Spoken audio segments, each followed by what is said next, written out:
Old scars never heal well, whether it's the trauma of being alone on the street as a child,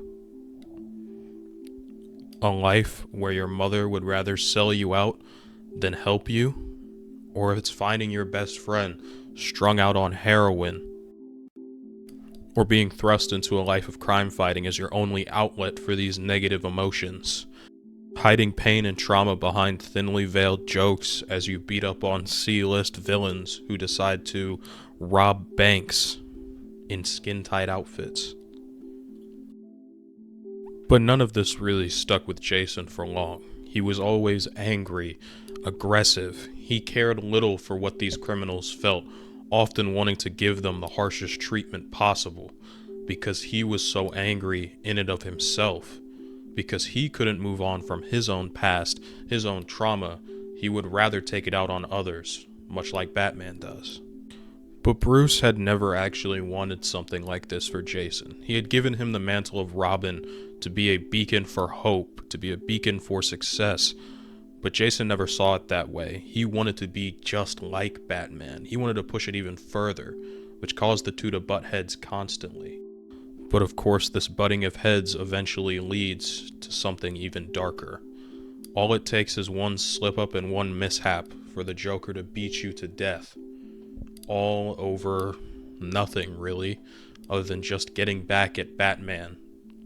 And maybe it's partly Bruce's fault for putting a child this young out into the field and forcing them to fight supervillains.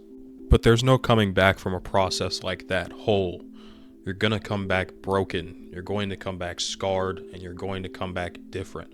Whether you take a dip in the Lazarus pit and you like to think that that really messed with Jason's mind and maybe caused him to become something far darker than he already was.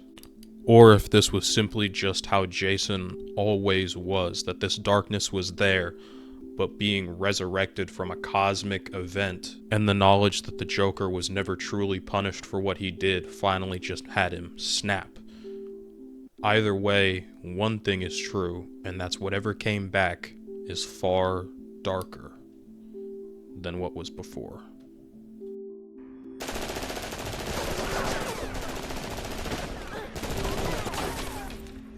Jason only cared for one thing when it came to these criminals, and that was getting them under his control. All he wanted was to rule crime, and he gave them one rule: no dealing to children. Jason's death didn't just leave him scarred. It left Bruce scarred in many more ways than one. It's to the point where Bruce refuses to accept help from anyone, even Nightwing. Need a hand? No. Bruce to this day sees Jason's death as his greatest failure. He's let a lot of people be hurt, be killed, or be crippled, but Jason was what really broke his back at the time. He refused to take another Robin or to even take care of himself. He was so focused on this mission as now his alone. He didn't want to let anybody else in. He didn't trust himself to take care of his partners, his companions, even Nightwing. This drove Bruce to going to unorthodox places for help. He even went to his most distrusted villain in the world, the Joker, the man he hates the most, in search of answers about the new Red Hood that had been popping up around crime. Bruce was never really good at letting old wounds heal. He had never been good at it. It's to the point that he still sees himself responsible for the creation of the Joker all of these years later, viewing it as entirely his fault, as his responsibility and his sort of cross to bear, much like how he blames himself for Jason's death. Is this fair? I'll leave that up to you. But the way I see it is, he just continues to let his scars fester, and Red Hood's gonna play on that to get the best over the Batman. And with Red Hood doing what he does best, which is taking over Black Mask's criminal organization, it's going a little too well. Black Mask is so frustrated he's willing to go out into an all-out gang war in order to get just some of his territory back, willing to attack in broad daylight and in public, something he's not exactly known for doing. Black Mask's plan to try and get his territories back is to scare the people into giving them back, even if Red Hood offers a far better rate when it comes to paying out in crime. Black Mask's plan doesn't exactly work because Red Hood is literally everywhere. But that was kind of his point. He had on purpose attracted the attention of far bigger fish so that he could draw out the Batman, because Red Hood wants to play mind games with Bruce. Jason thinks it's hilarious that the two of them can go back to just working together as though nothing had happened over the last few years, because the teamwork between the two are so ingrained. Jason is playing the psychological game with Bruce. He's not playing the physical.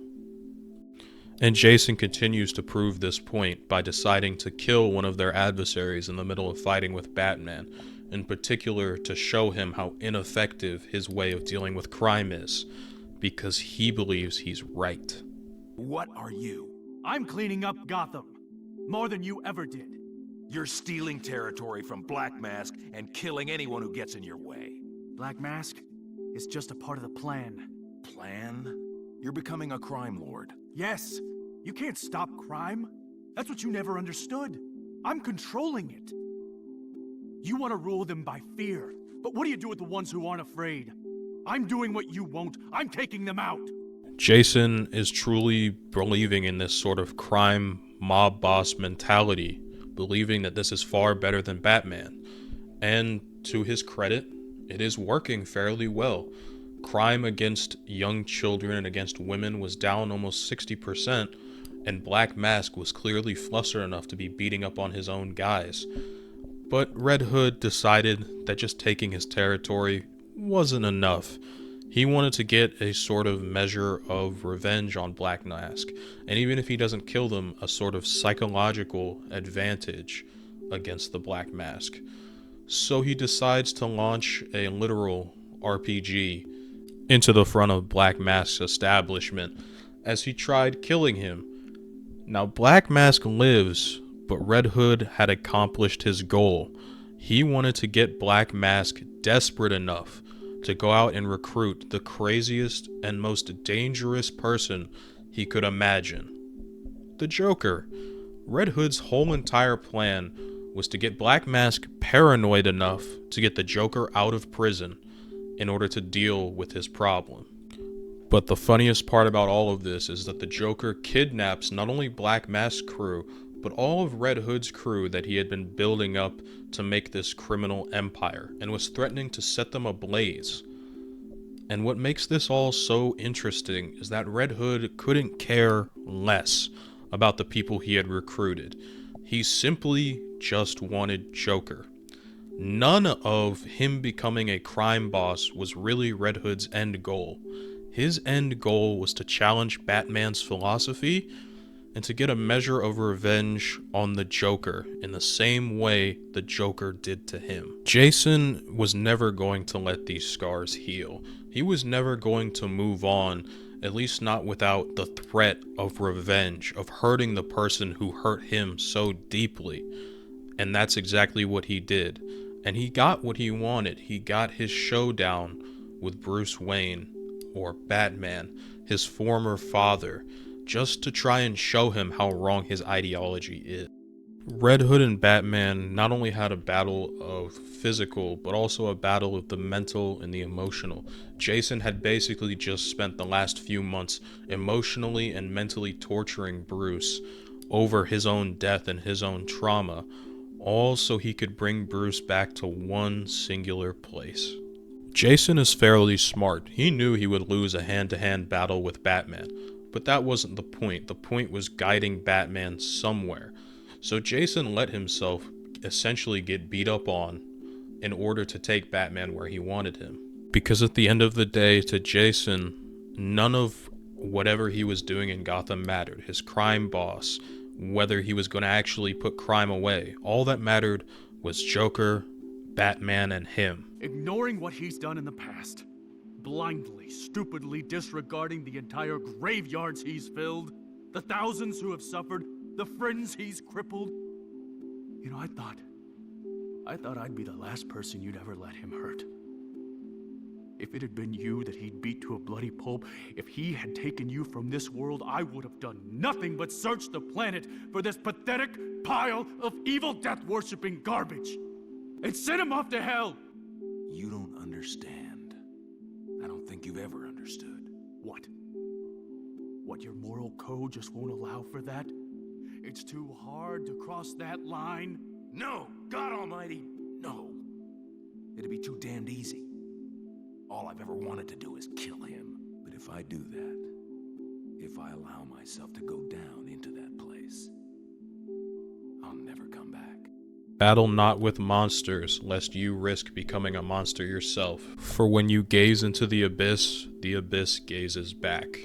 And what Bruce is trying to get home to Jason is that he's becoming just like the man who had tortured and hurt him so deeply. But that Jason, because he cannot let go of those scars, would rather give Batman an ultimatum. He would rather try and shoot at the man that he loves so dearly that he would willing to go to hell and back for, than to decide to take a look at his own self and try to heal himself from the trauma that he was given. And unfortunately, this leaves Bruce with not much choice other than taking out Jason. But Jason had planned for this inevitability. He was willing to let everybody die there together if it only meant killing the Joker. And Joker was all for it. And so he pulled the trigger, letting the entire building be engulfed in flames. But underneath all of the rubble, all of the fire, all of the pain, Bruce still lived on because he's Batman. And so did the Joker, because the status quo isn't allowed to change whatsoever, no matter what the plot is. But maybe that's the right idea. Jason was missing, and nothing he did changed anything or mattered. That the case will most likely be dropped due to a lack of evidence. But the Black Mask is still under investigation for his alleged... But maybe that's a good thing. Maybe sometimes in order to heal, you have to let things remain as they were. Sir, in light of all the recent events, would you like me to remove that? No. This doesn't change anything. It doesn't change anything at all. First off, I just want to say thank you all for taking the time to watch this video and watching it all the way through. It's absolutely amazing that I can sit here and make content for you guys. If you'd like to see the video unedited and untouched, that'll be on my Patreon, mainly because YouTube's a little wary of the blood that I have in some of these clips. But personally, my thoughts on this movie, it's probably the most faithful and best recreation of a comic book story in any medium ever. I mean, I was reading comic book panels. I read all 400 pages, of this comic, and I could literally point one-to-one where the comic book and the movie lined up. As a matter of fact, I believe the movie is far superior. It has a tighter pace, a tighter story. It's very locked in to Batman and the Bat family. And I also think Jason's resurrection is far better done in the movie than in the comics. But again, thank you all for watching. Have a nice day.